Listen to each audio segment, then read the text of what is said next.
Hello everyone and welcome back to Monster Hunter Generations Ultimate. We are gonna try and get 3 monsters in on this episode because I don't have a lot of stuff to farm right now. We're gonna start with an Arzuros. Oh yeah, I unlocked a new ingredient since last time. Yeah, sure. Yep.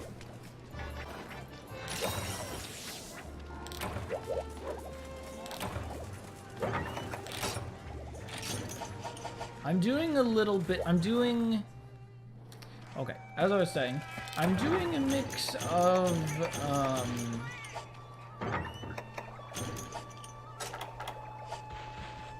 village and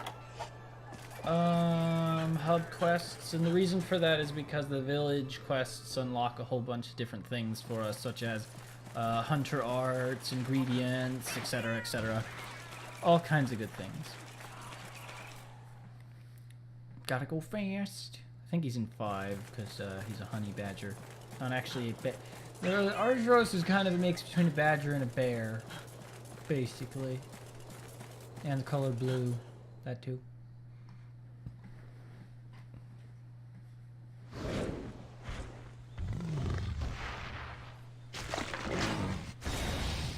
Arzuros.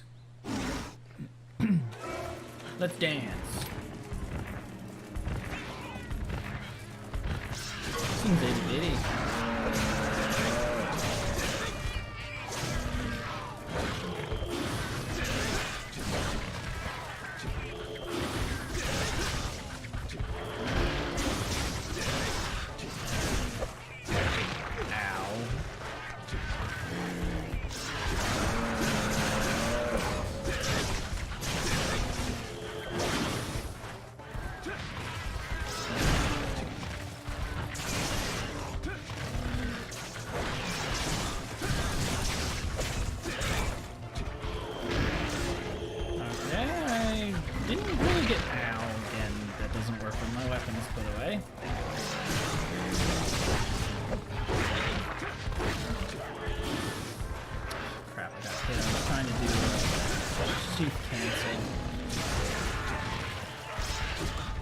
So I changed what hunter art I'm using. I got Shoryugeki now.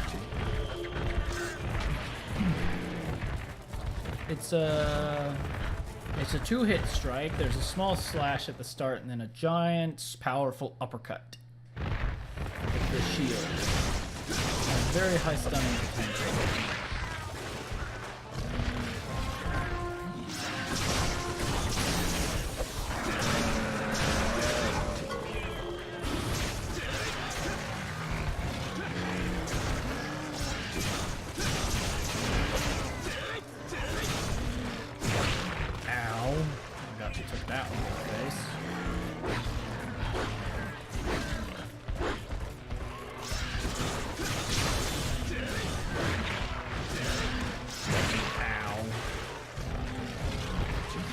That was a pinning move. Got him. That's Shoryugeki. I've made it an SP art as well. It's the only art that we can wield as... We can only wield one art with Valor style.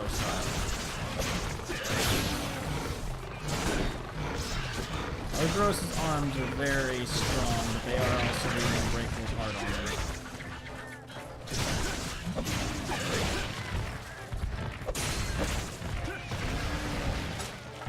Fun fact about Sword and Shield, you can't bounce if it's a strike that uses your shield. Oh, I think we exhausted him a little bit faster because we smacked him in the head with Shoryugeki. Yes, you can dodge pins. Good stuff. Oh, come on. Pause off.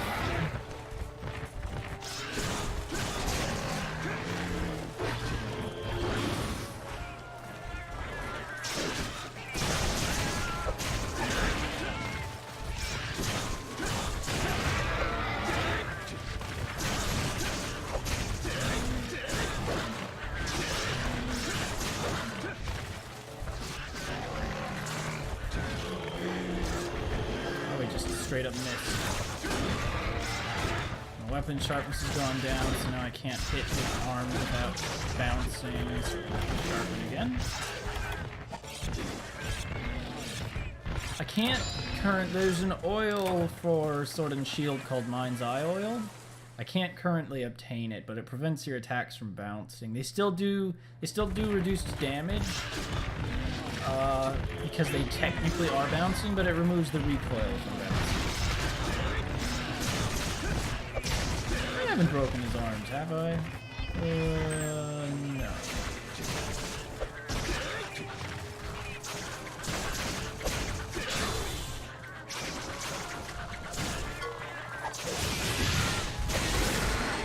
No eating for you.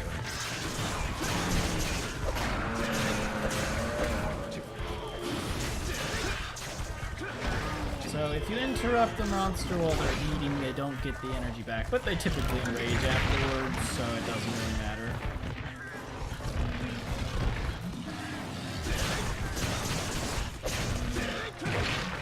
Ow. Now see, if I was an adept style, I would have dodged that. Man, I keep losing sharpness. I'll have to try and break his arms while balancing. Not that he's gonna last much longer.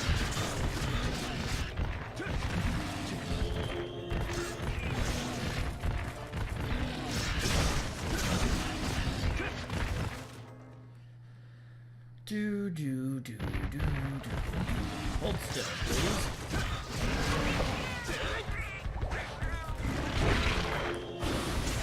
Oh no, I did break his arms. I can tell because his paws are breaking.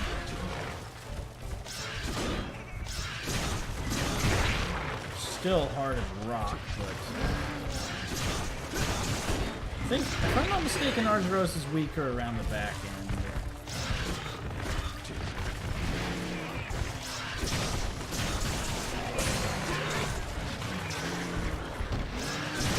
There we go!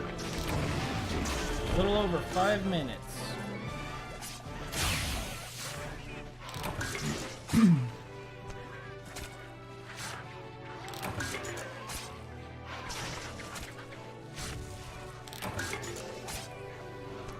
And so I'm gonna cut here and go straight to the next monster. I'll be right back. Okay, we're back.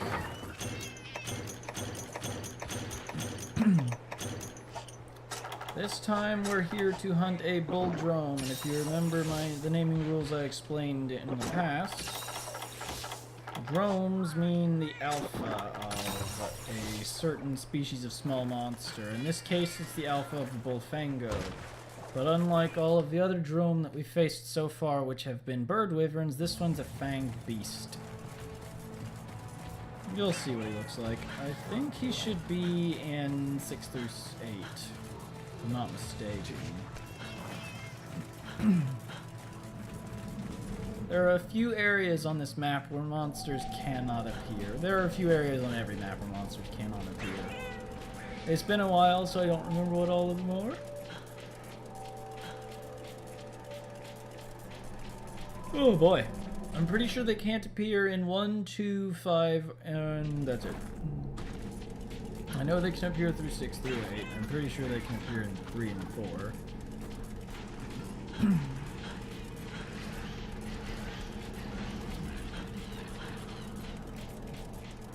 It's either this or 8, probably. Looks like it's probably 8.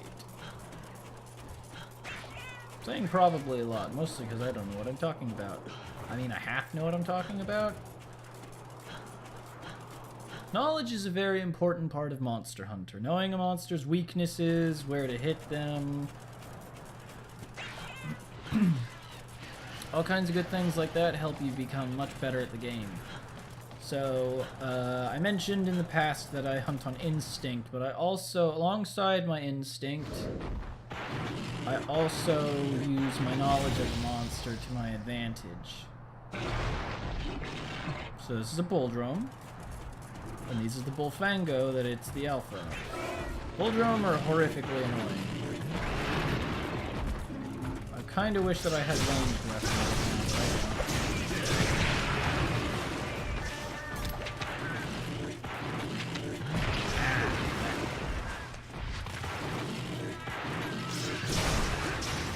Okay, so his main shtick, as you probably guessed, is charging, but he can do a slight... Unlike Bullfango, which charge in the direction that they're, moving their, like their, oh gosh, what's the term for it?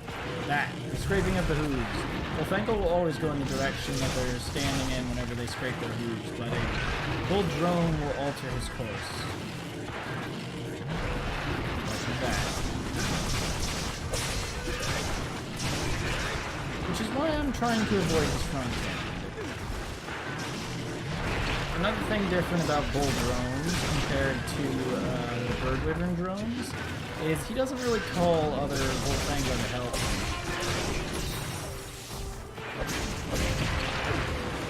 He just kind of does his own thing and the others show up. I typically just tank the sucker.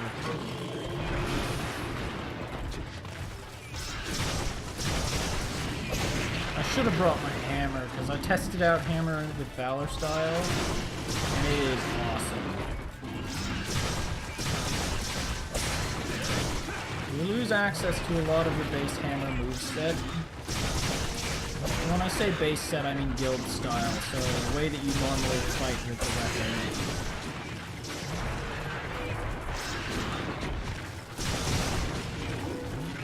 So when he does that, he hits an area around himself. Which I did not manage to avoid. His hitbox is about as wide as his tusks.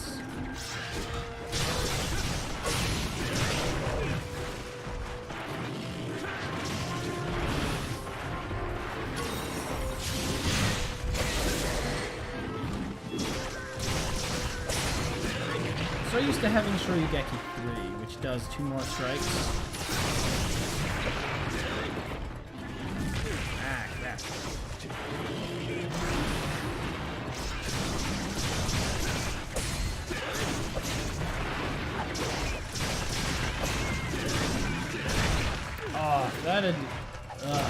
Oh, he's dead. That took less than 5 minutes. Works for me! What I was going to say was if I had pulled that off a second earlier, I would have backdrafted away from him, but oh well. Do I get to cut his head off? Nope, not this time. There's an item called Bulldrome Head, which sometimes you can just carve off the sucker. So the best part is when you get like 5 total. You get like 2 from carving and 1 and like 3 from the box. I don't think you can actually get that many, but you can get multiples. Anyway, I'll be right back. Okay, we're back. And in this hunt, we're going after a Cephadrome. Another drone. This drone is the alpha of... I don't think it technically counts as the alpha, but it's basically a super large Cephalos.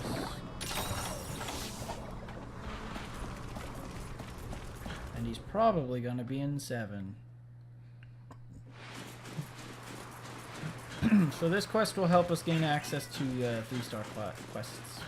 So that's a Cephalos right there on the sand. And we're going to go hunt us down a Cephadrome.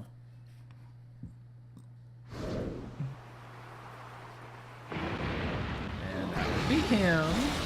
Cephalos and Cephadrome have a chance to paralyze whenever they hit you with their teeth. And he's a big boy. So I brought my switch axe. I'm not very good at switch axe with Valor style, but technically I'm still getting used to it. It's pretty cool what you can pull off, though. You're nothing particularly interesting when you're not in Valor stance. But you got some really cool moves when you are. Stop running from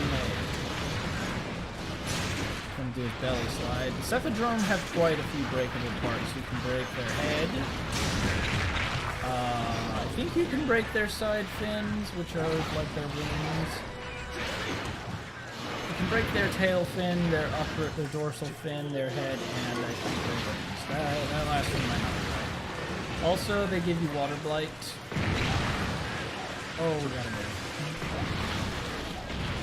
If they hit you and water blight causes you to lose stamina more quickly whenever you do moves.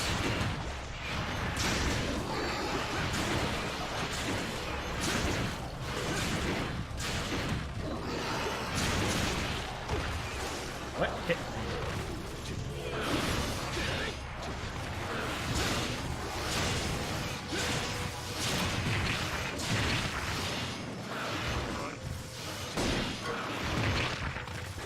So this is a switch axe. It's got two forms. It has axe form, which has a little bit more reach. And basically no special effects. Looks like he broke something.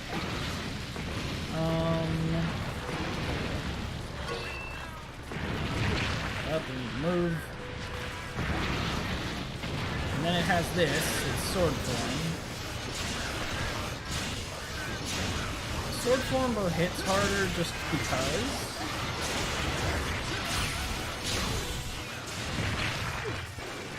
But it also activates what's called a file effect.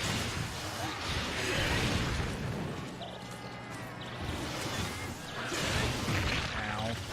That was gonna be awesome, unfortunately. We kind of screwed up. Reload.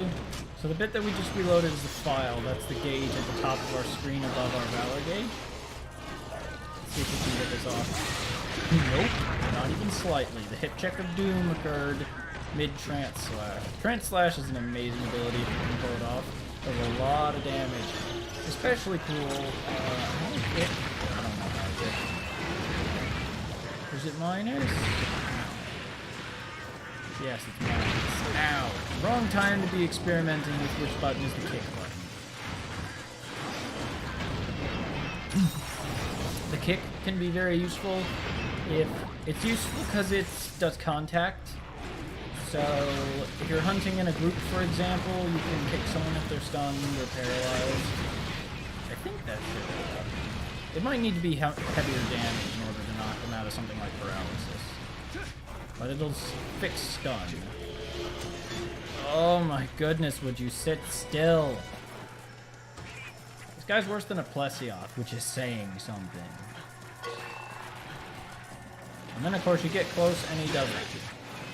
So we get a new type of dodge when we're in Valor mode with the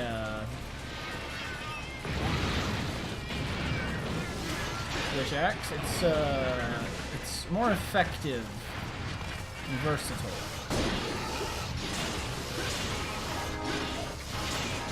In axe form, switch axes can still bounce. But sword form has what's called built-in Mind's Eye. And so Mind's Eye is an armor skill that if you have it, your attacks don't recoil whenever they bounce. It's a really weird way of saying things, but it's just basically, you still do bounce damage, but you don't actually bounce.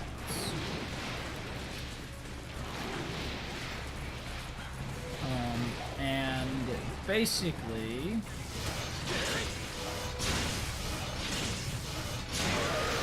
now you get it.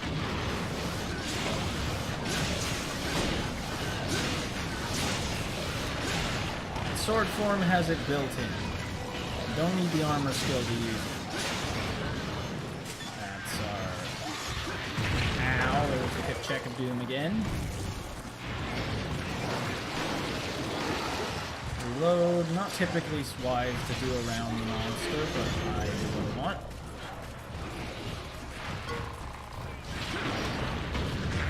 Oh look, I managed to successfully hunt monsters on my own, despite how dumb I am, so...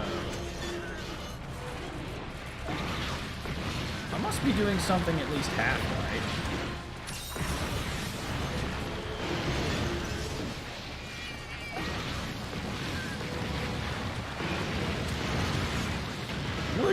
just stop moving?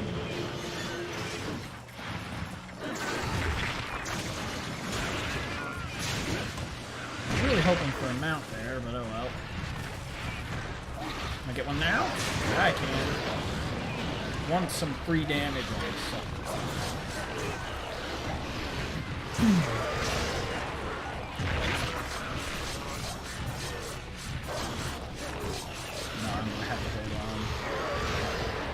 If this was 4 ultimate, I would have been able to go all the way to the end there. Okay, so he broke his fin.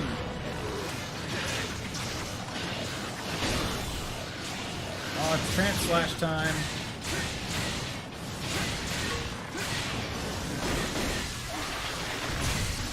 Nicely done. Yeah, he's gonna be hurting after that one. For sure.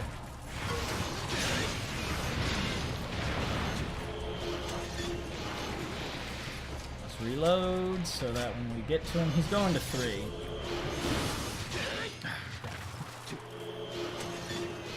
There we go, that's better. 10, 4, 3, yeah, that's pretty short. I was thinking, could I go to 2 base 1, but that wouldn't actually be faster because those zones are actually longer. The amount of healing that he's going to get, no matter how long it takes me to get there, is not going to be significant enough for me to worry about. But it's better for me to get there faster just for the sake of it. We're still under 10 minutes, which is pretty good. He sleeps kind of funky.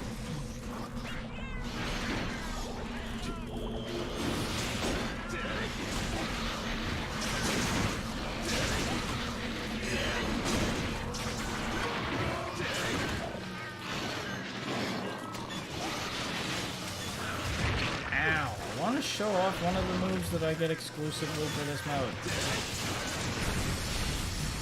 So that's an elemental discharge. Normally you only get one and it forces you back into axe form.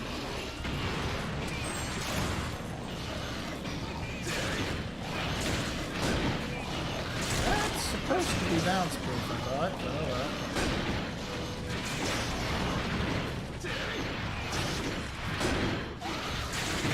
The hip check of doom.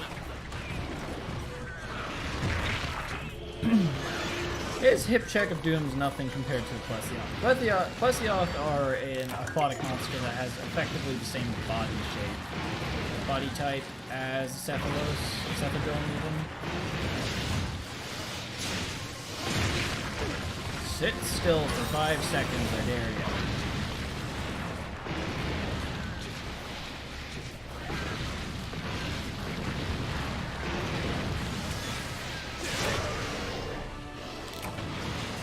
So if you're in Valor mode, not only can you do what's called double discharge, which is that, if you have gauge left over when you do it, you stay in sword form.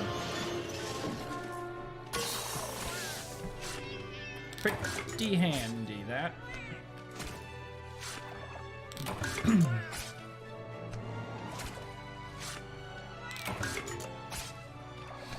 Okay, so that's 3 monsters in 1 episode. I might try and make that the standard from now on. Things will change as we get into the higher ranks, but I'll try and stuff in 3 monsters for low rank from now on, because 2's kind of slow. And it means that I don't really have a lot of time for farming. I mean, I've got plenty of time for farming, but I have nothing to farm.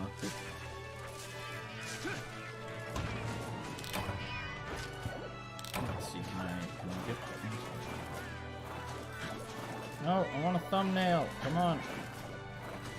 Stop that. Well, now there's a big old quest complete on my screen, so there.